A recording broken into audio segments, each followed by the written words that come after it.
Imagine a school where play and relaxation is paramount, where babies sleep outdoors even in the depths of winter, where children help with cleaning and catering, where there are few locks on doors or security-coded gates, where there's little formal learning and most leave at the age of 5 or 6 unable to read or write. This is preschool education Swedish style. Yet, just a few years after starting formal schooling at the age of 7, these children lead the literacy table in Europe. Just how do they do that? Could the relaxed and playful start offered in Swedish preschools be the very secret of their success?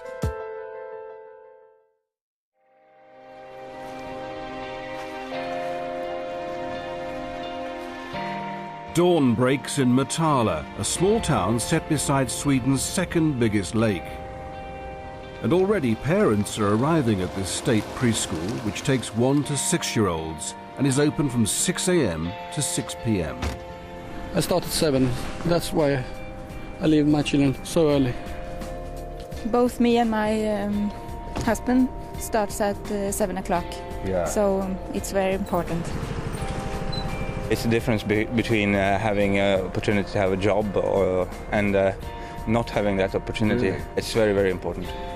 It's not free, but heavily subsidised. The most parents pay is just £7.50 per child for a whole day, and that includes all meals, drinks and snacks. Maten på bordet och händerna i knä. Maten på bordet och varsågod och ät. The day starts with a song and is followed by breakfast. No marmalade, jam or sugar-coated cereals, just homemade bread, cheese and porridge. We sit in different rooms to have a smaller group. It's like the family at home.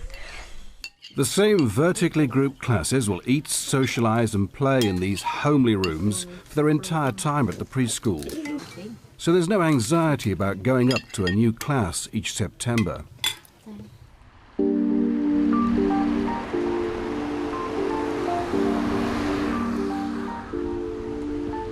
Head teacher Everlott Peterson has been in charge of her Motala preschools for the last 6 years. She shares her time between the school's 2 sites and employs 60 teaching and support staff to look after 250 children with an annual budget of around £1.5 million. Sweden spends 3 times more on nursery education than the UK, but doesn't burden professionals like Everlott with testing and excessive paperwork. We haven't got any government inspections here.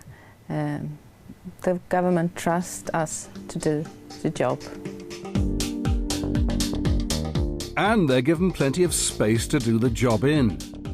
There are 12 classes spread across the 2 sites, each with 22 children occupying 4 or more cosy, uncluttered rooms. There's only 1 computer, but plenty of flowers, sideboards and soft lighting. A lot of Swedish preschools are even more home-like than this school.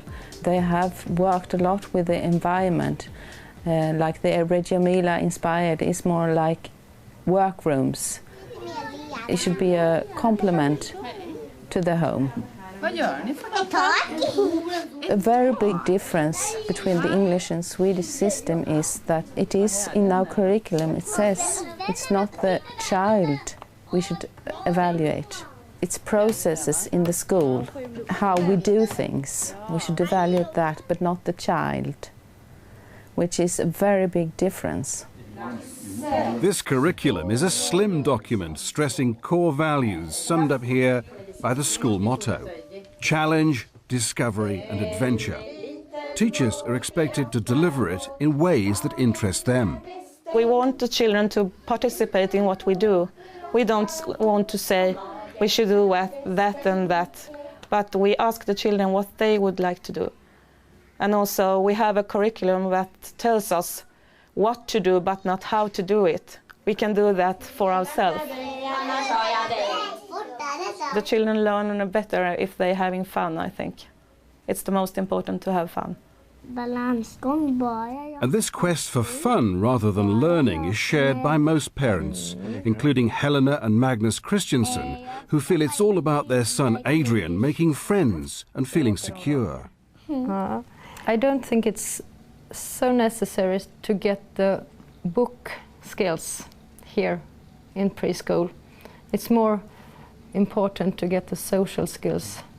And then if they play with letters and sing a lot of songs and rhymes to learn the language in a playful way, that's a very, very good base to stand on when you get into our real Swedish school. Some of the teachers here have heard about the UK's early years curriculum, which prescribes learning goals or outcomes that teachers are expected to work towards, and give it pretty short shrift. I think it sounds rather boring. Yes. You have to do many things that are decided on forehead. When you work, you don't have much to decide by yourself.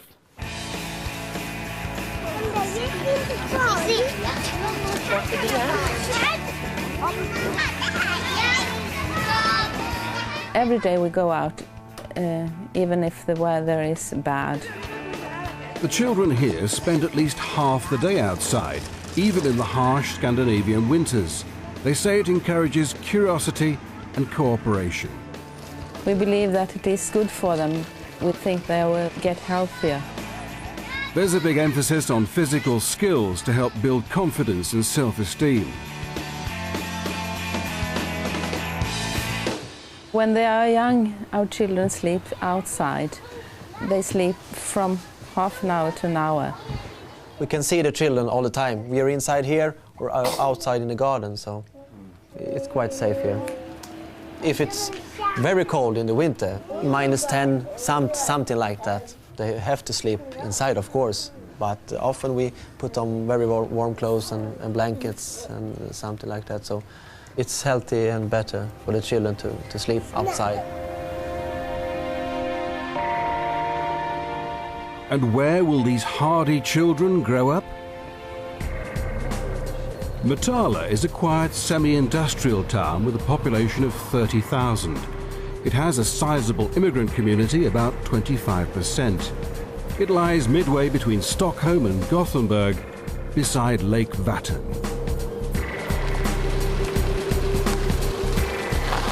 At the end of another long and busy day, head teacher Evelot Peterson heads home. She lives just outside Motala in a small wooded village beside a lake. Her impressive period home with extensive grounds may look expensive, but this house costs just £160,000. Just as well when you hear that her annual salary is only £30,000.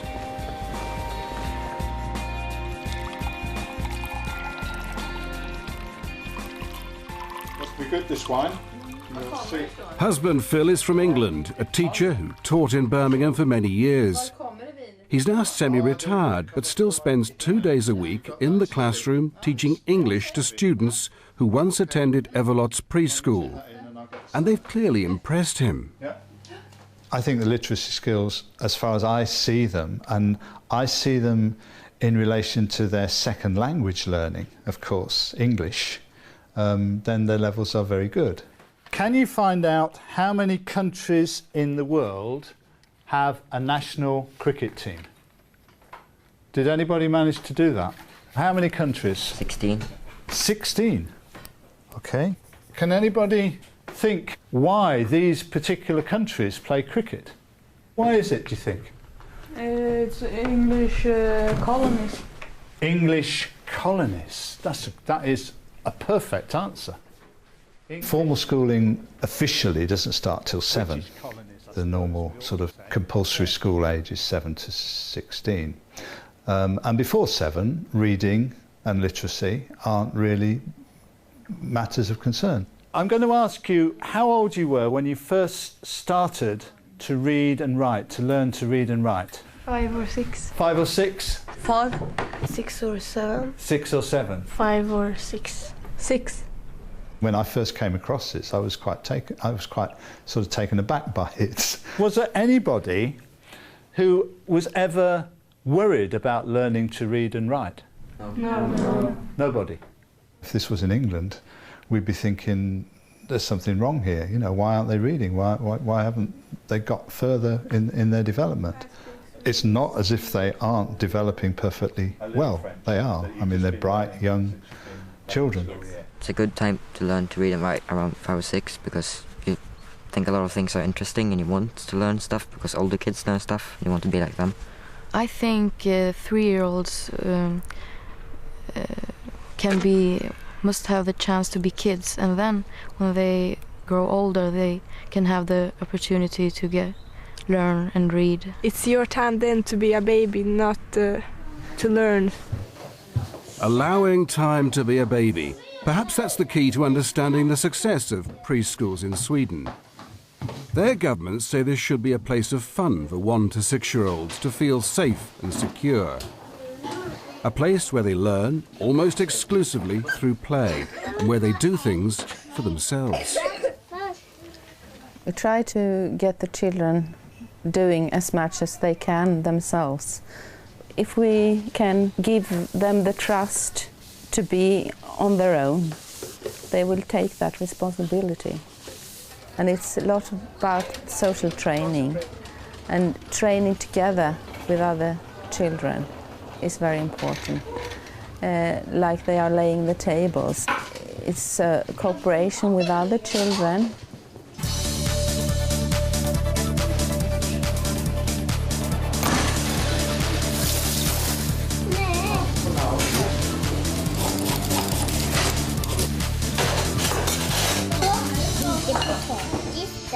The type of food the children serve and eat is an integral part of preschool life too. Jamie Oliver would be thrilled. It's all wholesome, natural, and wherever possible, organic. I always have fruit or vegetables to every meal. It always have to be as fresh as possible. I always make everything myself, bake my own bread, just because it tastes better, much healthier.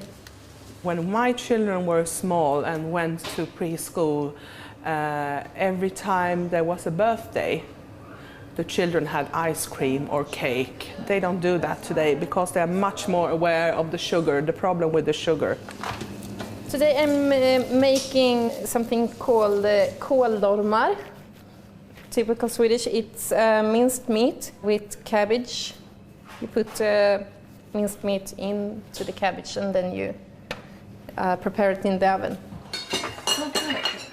They have difficulties to concentrate during their work at school if they don't eat healthy food. They often have headaches or get sick easier if they don't eat healthy food. So that's important, yes. What about chips? No, not chips. We start to have a problem with fat children, and we think that if the children are happy to move their body, then they will keep on doing that. Today we are going out to the lake and we take a walk with all our children, and we have fresh air, and we go to a climbing tree and have some fun.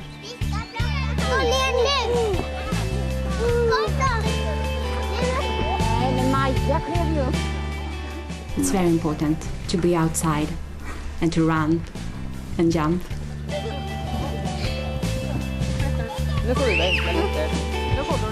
We think that being outside is a good opportunity to learn a lot of things. However, the learning on these daily excursions is far from structured. No formal questions or worksheets, but plenty of time to play with the children. The class explore the lake and woods using all their senses, but there's no expectation on the practitioners to collect evidence about what the children see, feel and understand. I do know something about the kind of evidential gathering systems that are in place in preschool in the UK now, and there isn't that here. There's much more attunement to individual needs. You're not working towards testing, for example. There's almost a logic that demands that you work to the tests and everybody's treated the same, because that's the only way you can do that. If there aren't any tests, you work to the individuals. That seems to me to be a difference in the way the whole system's structured.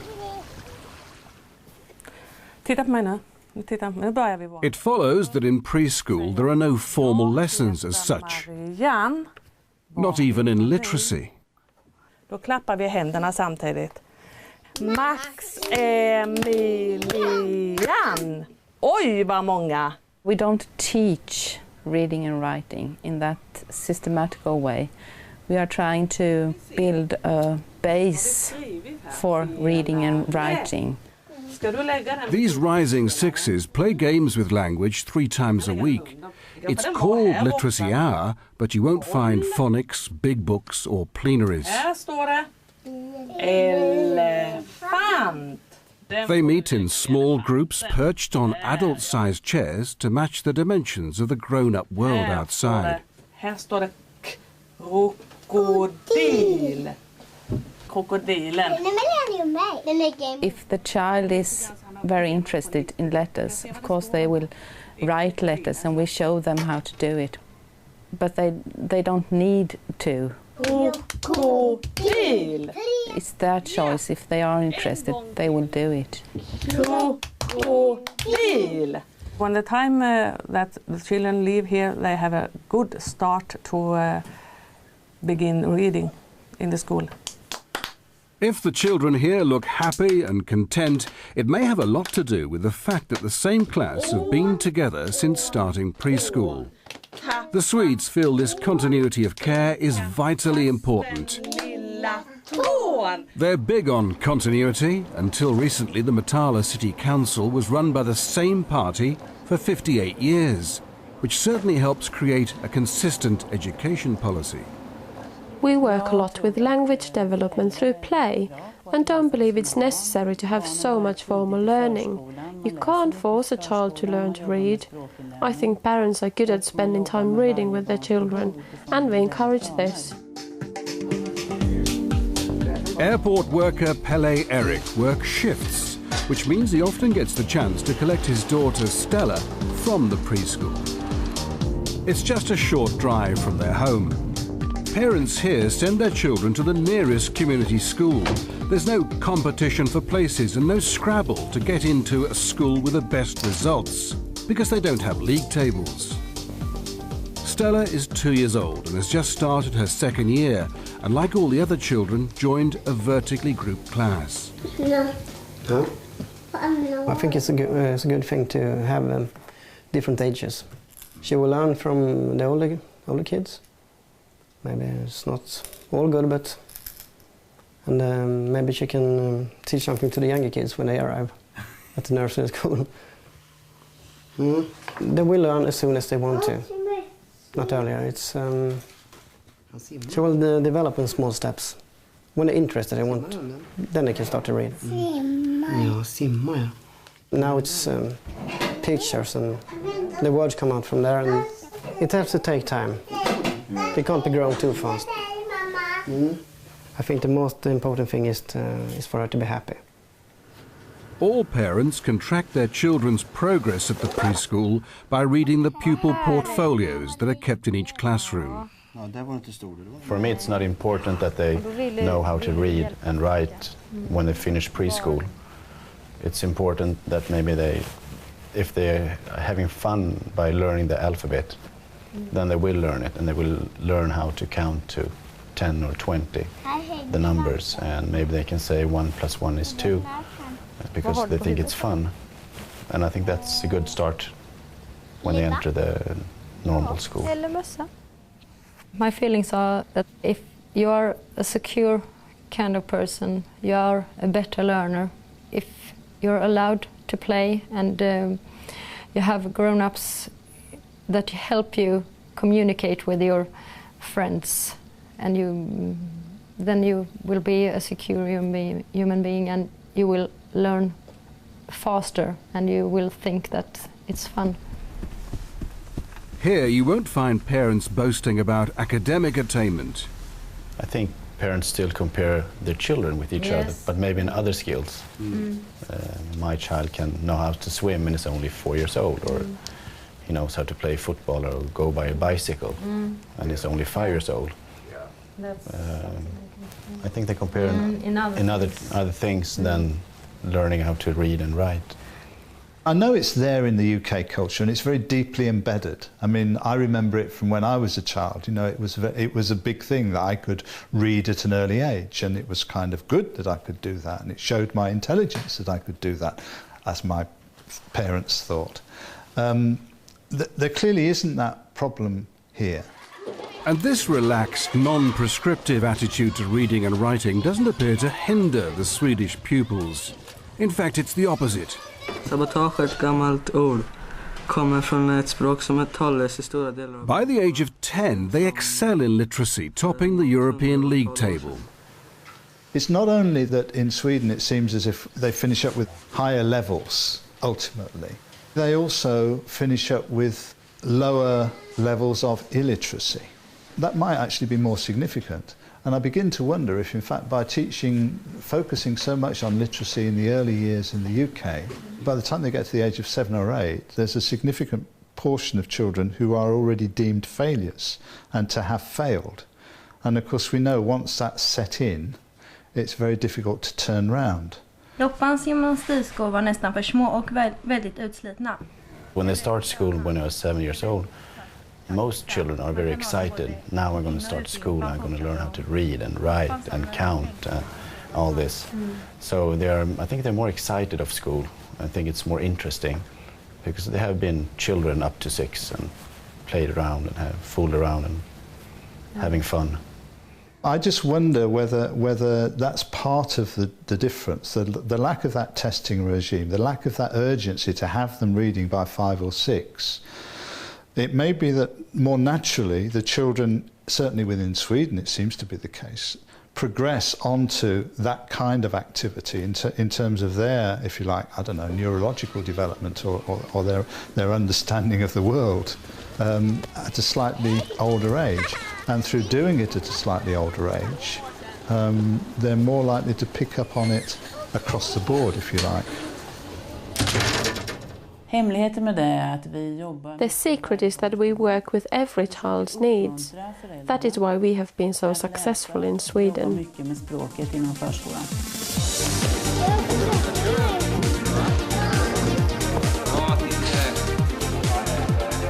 Perhaps this gym session says a lot about the Swedish way. There's plenty of risk-taking, allowing children to have belief in themselves while feeling secure and safe with the same teachers they've known since starting preschool. There's bonding and trust, a key feature of the Swedish education system. It is the case in Sweden that the teachers are trusted, and I mean, I'm saying that with a little hesitation because teachers in the UK have long complained about the fact that they aren't trusted. They haven't been seen as professional. I think that's changing a bit now, but it's very clearly the case in Sweden that the teachers are seen as professionals and they're left to get on with their job. They know what needs doing and they get on and do it. Some of the staff here have had the chance to see how things work in the UK and are in no doubt about where they'd rather be. We play more to educate. They have more like school. And what do you think of that? I think that what we do are better. We communicate more with our children. So, let's imagine Everlot Peterson was given the chance to transplant her preschool into the UK. A school free of targets and testing, where children are not overstimulated but given the space to play and develop. Where there's time for children to learn and teachers to teach. Would it work? Yes, why not? But I think that maybe it will take a couple of years because the tradition in England are so old and you have had this system for so long. So maybe it will take some time, but for the children I think it will work perfectly.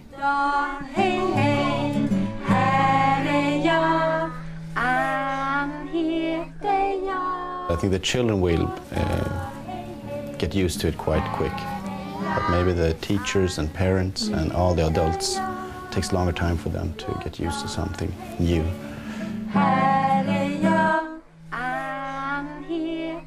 The Swedish model is the Swedish model, and the notion that you could kind of export one model of how to do education and just transplant it into another country, it just wouldn't make sense. I mean, there are so many factors, cultural factors, sort of operating in the country that are so different from the UK that would make it not sensible to try and do that.